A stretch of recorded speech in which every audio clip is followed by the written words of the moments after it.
नूर की महफिल सजी है शेखपुर में देखिया, नूर की महफिल सजी है शेखपुर में देखिया, नूर की महफिल सजी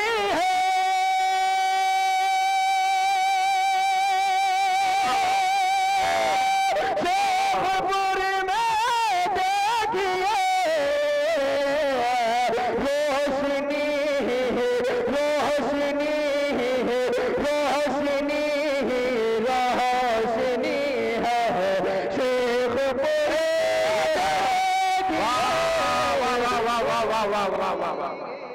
तमहीद ना करते हुए मैं सीधे सीधे अपने असल मकसद की तरफ रवाना करता हूँ प्रोग्राम को, और थोड़ी सी इस प्रोग्राम के अंदर थोड़ी सी और रौनक पैदा करने के लिए एक ऐसे खतीब को आपके हवाले करने जा रहा हूँ। मेरे दोस्तों, आप उनका इस वक्त आपके स्टेज पे मौजूद है, स्टेज की रौनक बने बैठे हुए हैं। मेरे दोस्तों, एक बात मैं आपको ये बता दूं, इससे आप लोगों ने जो नाम और जो इश्तिहार आप लोगों ने देखा और सुना, ऐलानात के जरिए आपने सुना, वो सारे के शोरा इकराम और उलमा इकराम सारे के सारे तशरीफ ला चुके हैं। कि आज किसमें खुशनसीबी है कि आपके इलाके में तशरीफ लाए हुए हैं माशाअल्लाह।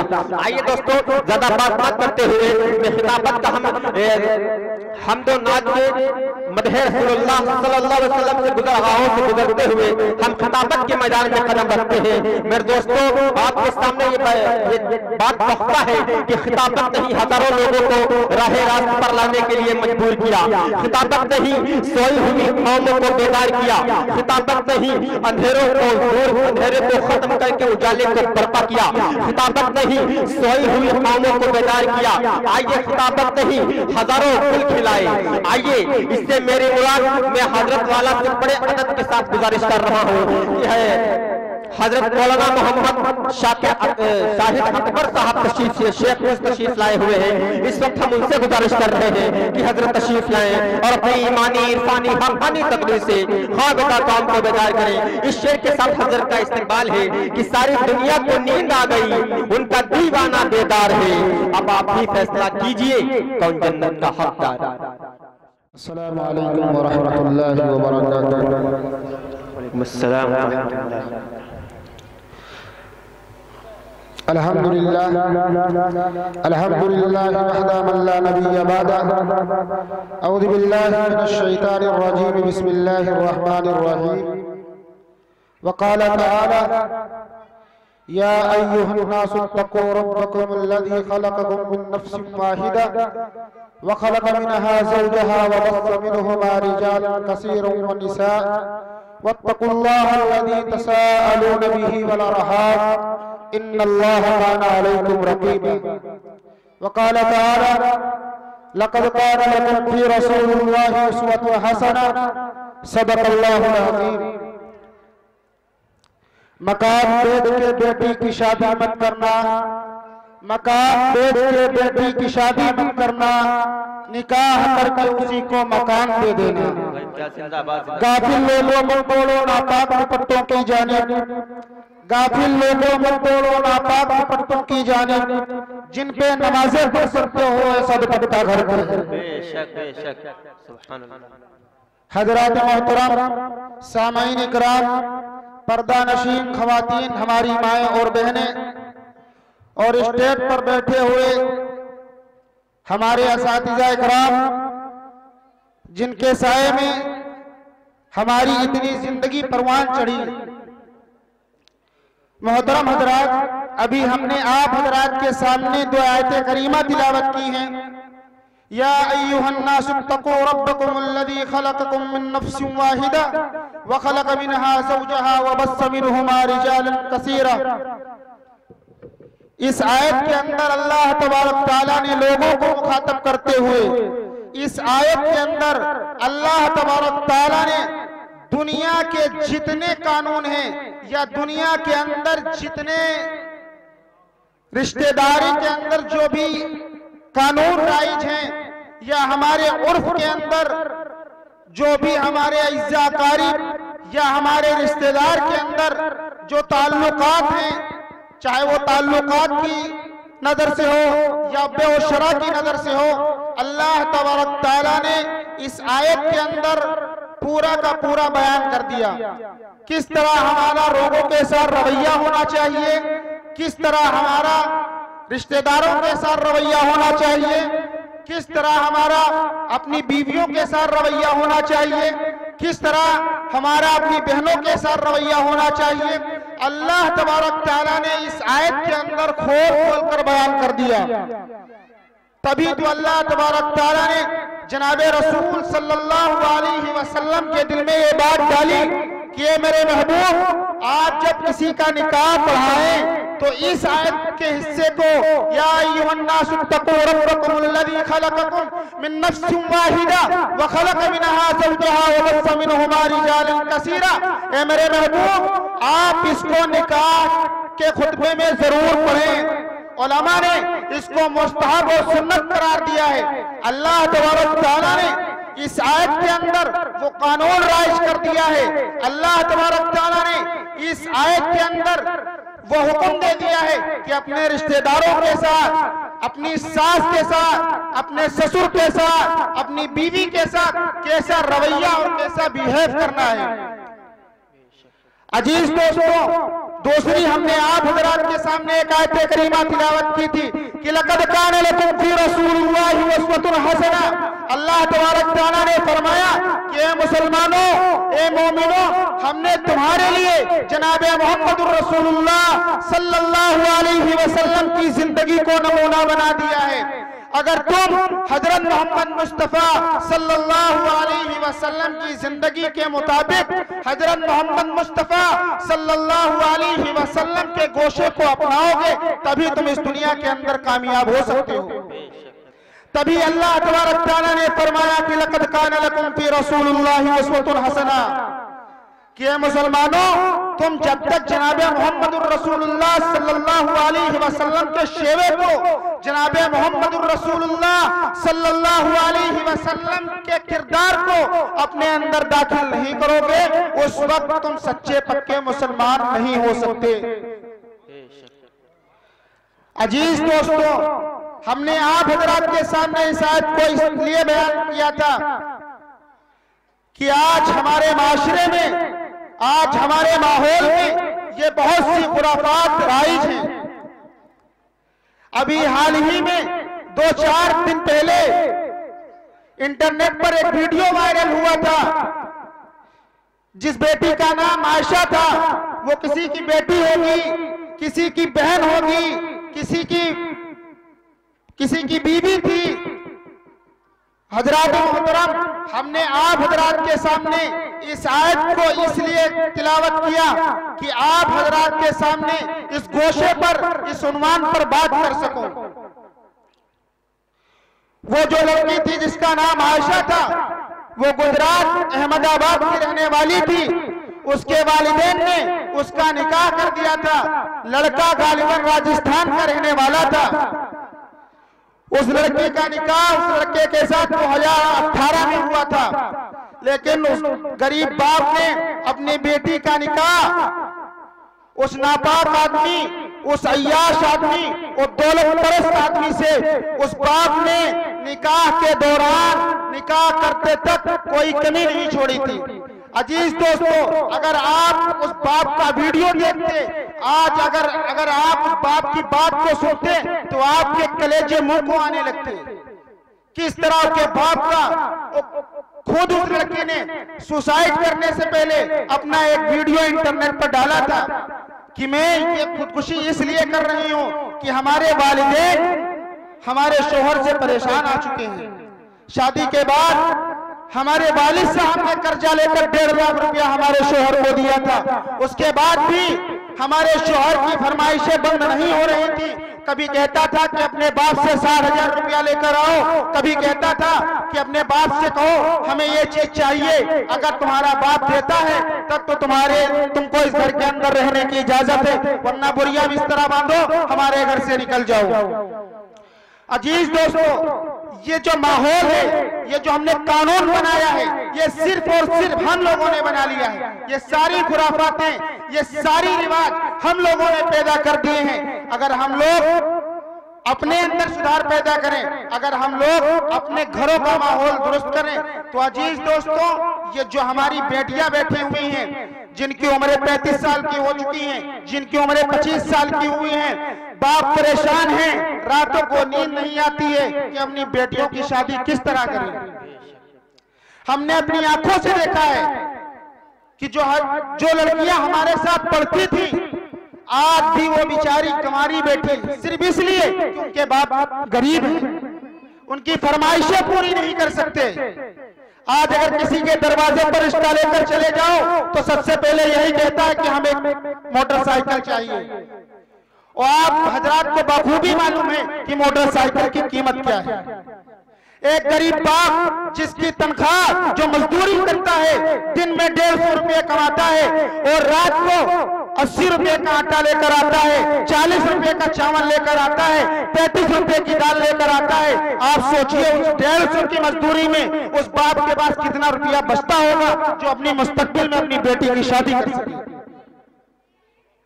अजीज दोस्तों, ये जनाब मोहम्मद रसूलुल्लाह सल्लल्लाहु अलैहि वसल्लम का शेवा नहीं है, ये जनाब मोहम्मद रसूलुल्लाह सल्लल्लाहु अलैहि वसल्लम की जिंदगी नहीं है। अगर अल्लाह के रसूल सल्लल्लाहु अलैहि वसल्लम चाहते, अल्लाह के रसूल सल्लल्लाहु अलैहि वसल्लम ने 11 शादियां की थी।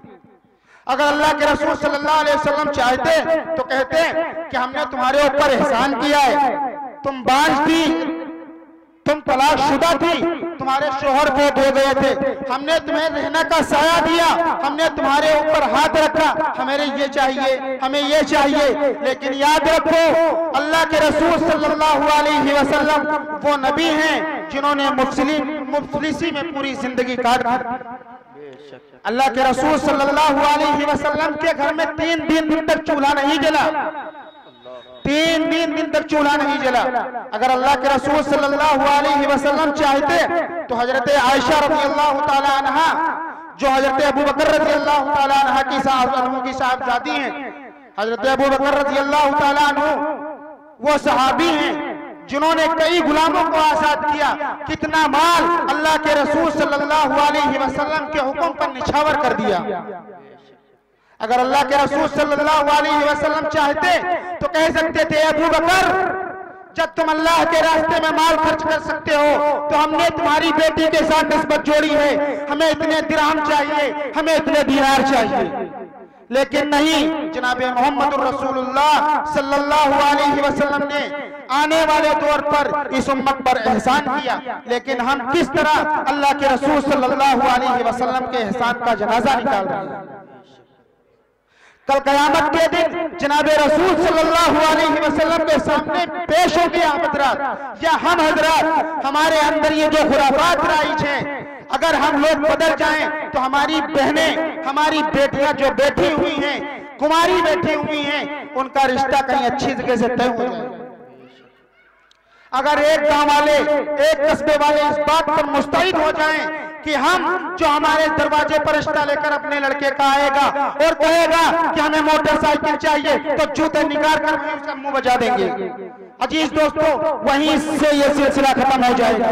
लेकिन शर्त है, जब एक गांव वाले, एक कस्बे वाले इस बात पर मुस्तैद हो जाएंगे तो ये सिलसिला खत्म हो सकता है।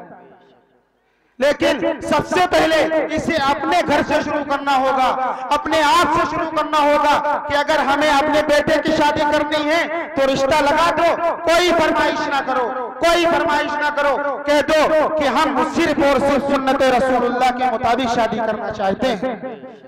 कोई उलमा ये नहीं कहता कि जहेज देना हराम है, कोई उलमा ये नहीं कहता कि जहेज देना गुनाह है। अल्लाह के रसूल सल्लल्लाहु अलैहि वसल्लम ने भी दिया है, लेकिन अपनी इस्तिदाद के मुताबिक। रसूल सल्लल्लाहु अलैहि वसल्लम की जितनी इस्तिदाद थी उसके मुताबिक अल्लाह के रसूल सल्लल्लाहु अलैहि वसल्लम ने दिया।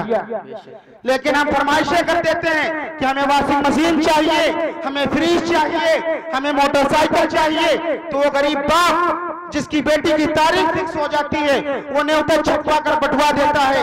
फिर जब वहां से फोन आता है कि नहीं मियाँ, हमें एचएफ डिलक्स चाहिए, हमें पैशन प्रो चाहिए, तो वो बाप जब तारीख रख जाती है तो उसकी इज्जत का सवाल हो जाता है कि अगर वो फरमाइशें पूरी नहीं करता है तो इस समाज के अंदर, इस गंदे समाज के अंदर उसकी इज्जत को पामाल कर दिया जाएगा कि फला शख्स की बेटी की शादी फला जगह से लगी थी लेकिन उसने फरमाइश पूरी नहीं की, उसकी वजह से उसकी शादी, उसकी बेटी की शादी वहां से इनकार हो गई। इस कानून के जिम्मेदार, ये जो रिवाज चल रहा है, इसके जिम्मेदार सिर्फ और सिर्फ हम लोग हैं। अगर हम लोग अपने आप से, अपने दिल से पूछें, अगर हम अपनी बेटी की शादी करें या सोचे आप अपनी बेटी की शादी करें और सामने वाला आपकी जेब में पैसे ना हो, आपकी इतनी इस्तेदाद ना हो और सामने वाला सवाल कर दे कि नहीं मियां हमें ये गाड़ी चाहिए तभी हम आपकी चौखट पर बारात लेकर आएंगे, तो आप सोचिए आपके दिल पर कितना ग्रह गुजरता होगा। आप किसी चौधरी के आगे, आप किसी प्रधान के आगे हाथ फैलाते होंगे कि प्रधान साहब, चौधरी साहब, आज हमारी इज्जत का सवाल है, हमने अपनी बेटी की शादी फला जगह से तय की थी लेकिन वहां के रिश्तेदारों ने, वहां के लोगों ने ये फरमाइशें कर दी हैं, हमारे पास इतना बचत नहीं है, हमारे पास इतना रुपया नहीं है कि अपनी बेटे, अपने दामाद की फरमाइशों को पूरा कर सके। अजीज दोस्तों, उस वक्त उस बाप को बहुत शर्मिंदगी महसूस होती है। हजरत इमाम आजम अबू हनीफा रहमतुल्लाह अलैह जब इस आयत को पढ़ते थे कि अमताजुल यौम अय्युहल मुजरिमून, कि कल कयामत के दिन जब अल्लाह ताला कहेगा कि ए मुजरिमों आज अलग हो जाओ, अगर बाप जालिम है तो बेटे के पास खड़े होने की इजाजत नहीं है, अगर शोहर जालिम है तो बीबी के पास खड़े होने की इजाजत नहीं है, अगर माँ जालिम है तो बेटे के पास खड़े होने की इजाजत नहीं है।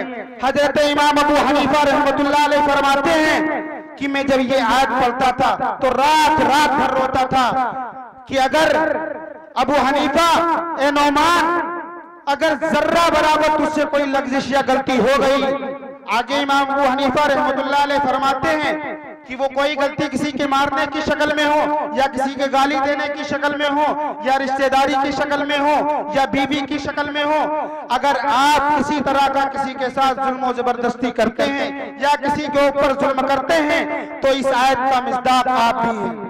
हजरत इमाम अबू हनीफा रहमतुल्लाह अलैह फरमाते कि जब मैं इस आयत को पढ़ता था तो पूरी रात रात हमें नींद नहीं आती थी और पूरी रात रात में इस आयत को पढ़कर रोता था कि ए अल्लाह हमें माफ कर दे, ए अल्लाह हमें माफ कर दे, न जाने आज हमसे कैसी गलती हो गई है। हजरत इमाम अबू हनीफा रहमतुल्लाह अलैह जब बिस्तर पर पहुंचते थे तो कहते थे अल्लाह आज हमने सबको माफ कर दिया, आज हमने सबको माफ कर दिया। मेरे मोहतरम बुजुर्गों, दोस्तों, ये जो कानून चल पड़ा है, ये जो रिवाज कायम हो चुका है, इसे हमें और आपको खत्म करना है। अगर हम और आप इस बात पर मजबूत हो जाएं कि हमें इस कानून को खत्म करना है तो जरूर बा जरूर खत्म हो जाएगा, जरूर बा जरूर खत्म हो जाएगा।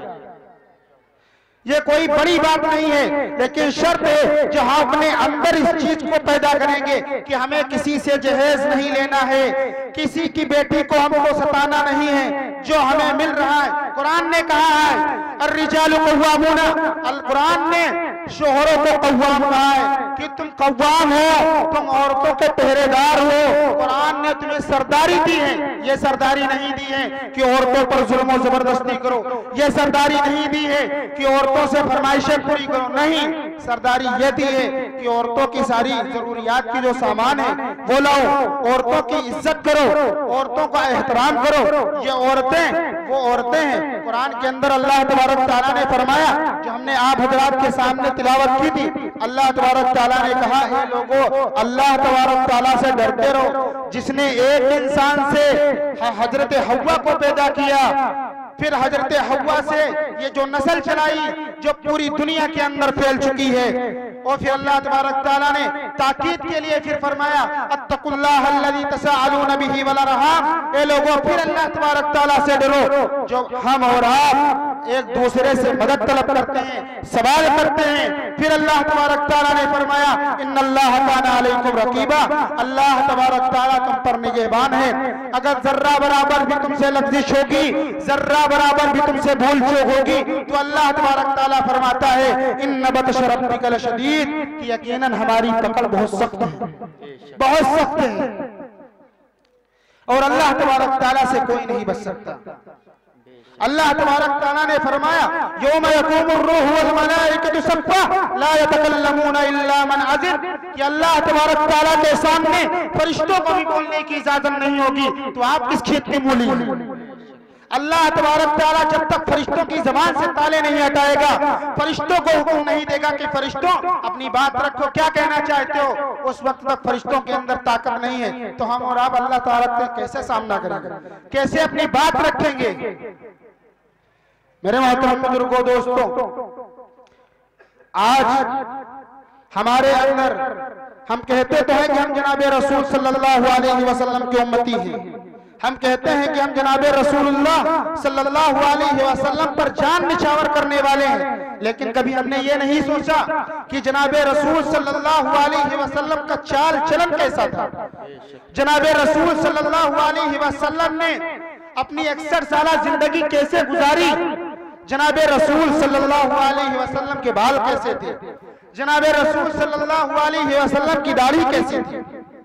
कुरान ने इस आयत के अंदर सब कुछ पिरो दिया है कि लक़द कान लकुम फी रसूलिल्लाहि उस्वतुन हसना, कि ए मुसलमानों, ए मोमिनों, ए इंसानों, जब तक तुम जनाबे रसूल सल्लल्लाहु अलैहि वसल्लम की जिंदगी को नमूना नहीं बनाओगे, जनाबे रसूल सल्लल्लाहु अलैहि वसल्लम के तरीके को नहीं अपनाओगे, उस वक्त तक कामयाब नहीं हो सकते।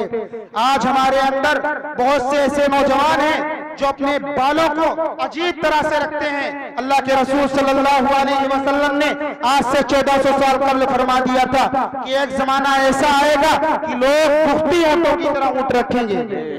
आप हजरान ने बुख्ती ऊंट नहीं देखा है।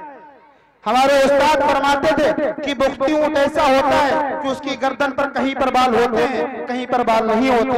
आज हमारे माशरे में हमारे नौजवानों का यही हाल है, दाढ़ी रखते हैं, ऐसी रखते हैं, न वो सुन्नत में है न वो दाढ़ी में है, किसी में नहीं है। हज़रत मौलाना रफ़ात साहब कासमी दारुल उलूम देवबंद फरमाते हैं कि जो शख्स दाढ़ी न रखे तो एक अलग गुनाह है, और जो शख्स दाढ़ी रखे और सुन्नत के मुताबिक न रखे तो उसको 3 गुनाह मिलते हैं।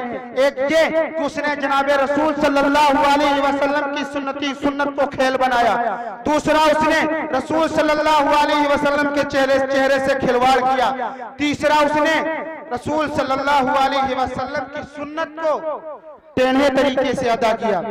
जनाबे हजरत मौलाना रफ़ात साहब कासमी दारुल उलूम देवबंद फरमाते हैं कि वो शख्स बहुत बड़ा गुनहगार है, ऐसी दाढ़ी रखना हराम है, हराम है। और जब आप ये सोचिए कि जो शख्स हराम का इर्तिकाब करेगा उसे कैसे नजात मिलेगी। मैं दाढ़ी के हवाले से एक बात बयान करके अपनी बात को खत्म करता हूँ।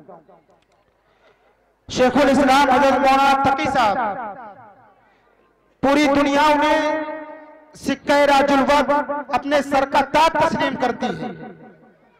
अरब का एक मामूल है कि अरब कभी अपने आप को कभी दूसरा शेख तस्लीम नहीं करते, लेकिन हजरत मौलाना मुफ्ती तकी साहब को उन्होंने अपना शेख तस्लीम किया। हजरत मौलाना तकी उस्मानी साहब अपनी किताब के अंदर लिखते हैं कि मुल्क शाम के अंदर एक कुतुब थे, उन्होंने ख्वाब देखा कि अल्लाह के रसूल सल्लल्लाहु अलैहि वसल्लम का सीना मुबारक एकदम खून से लहूलुहान है। और हज़रत मुफ्ती तकी साहब वो आदमी है, वो शख्सियत है कि पूरी दुनिया के उलमा अगर मुफ्ती तकी साहब कोई बात कह दे तो समझ लो डंके की चोट पर एकदम 100% सही है। एक ऐसा जय्यद आलिम है, एक ऐसा जय्यद मुफ्ती है। उन्होंने फरमाते हैं कि जब उन कुतुब ने हमारे पास फोन किया, हमारे पास खत लिखा, तो उन्होंने फरमाया कि मुफ्ती साहब, हमने ख्वाब के अंदर देखा है कि जनाबे रसूल सल्लल्लाहु अलैहि वसल्लम ख्वाब के अंदर आए और जनाबे रसूल सल्लल्लाहु अलैहि वसल्लम का पूरा सीना मुबारक खून से लहूलुहान है। तो उन्होंने फरमाया, ए रसूलुल्लाह, ए हजरत मोहम्मद रसूल सल्लल्लाहु अलैहि वसल्लम, आप बताइए ये आपका हाल किसने किया। तो अल्लाह के रसूल सल्लल्लाहु अलैहि वसल्लम फौरन नजर से ओझल हो गए। दूसरे दिन फिर वो सोए, फिर अल्लाह के रसूल सल्लल्लाहु अलैहि वसल्लम उनके ख्वाब में आए और फरमाया, ए अल्लाह के रसूल, कल आप आए थे और आप बगैर बताए चले गए थे, आप बताइए कि आपका सीना मुबारक कैसे लहूलुहान हुआ, हमारी तो जान निकली जा रही है इस बात पर। तो उन्होंने फरमाया कि मैं क्या बताऊं, मुल्क शाम ही नहीं, अरब ही नहीं, मुफ्ती तकी साहब फरमाते हैं कि पाकिस्तान ही नहीं बाकी पूरी दुनिया में जनाब रसूल सल्लल्लाहु अलैहि वसल्लम ने उनसे फरमाया कि जब हमारा उम्मती अपनी दाढ़ी पर उस्तरा चलवाता है तो कब्र के अंदर वो उस्तरा हमारे सीने पर चलता है, ये खून उसी उस्तरे का है। हज़रत मुफ्ती तकी साहब फरमाते हैं लोगों को मुखातब करते हुए कि ये लोगों जरा गौर करो, जो रसूल सल्लल्लाहु अलैहि वसल्लम को तकलीफ पहुंचाएगा कल का क़यामत के दिन उसकी बख्शिश हो सकती है। जो महबूब के मुहिब को तकलीफ पहुंचाएगा कल क्या क़यामत के दिन उसकी बख्शिश हो सकती है? नहीं हो सकती, क्योंकि अल्लाह के रसूल सल्लल्लाहु अलैहि वसल्लम वो नबी हैं कि अल्लाह तबारक तआला ने जनाब मोहम्मदुर रसूलुल्लाह सल्लल्लाहु अलैहि वसल्लम की ऐसी तारीफ की है कि ऐसी तारीफ किसी नबी की नहीं की। अजीज दोस्तों, हमें अपने आप को संवारना है, अपने माहौल को सुधारना है। जब तक हम रसूल सल्लल्लाहु अलैहि वसल्लम की जिंदगी पर अमल पैरा नहीं होंगे उस वक्त तक हमारे ऊपर परेशानियां, हमारे ऊपर हालात इसी तरह के आते रहेंगे। अगर हमारी जिंदगियां संवर जाएं तो हमारे हालात भी सुधर जाएंगे, हमारे ऊपर जो मसाइब व आलाम आते हैं ये सब खत्म हो जाएंगे, लेकिन शर्त यह है कि जब हम सुधर जाएं। अल्लाह तबारक तआला हम सबको कहने सुनने से ज्यादा अमल करने की तौफीक नसीब फरमाए। व आखिरु दावाना अनिल हम्दुलिल्लाहि रब्बिल आलमीन।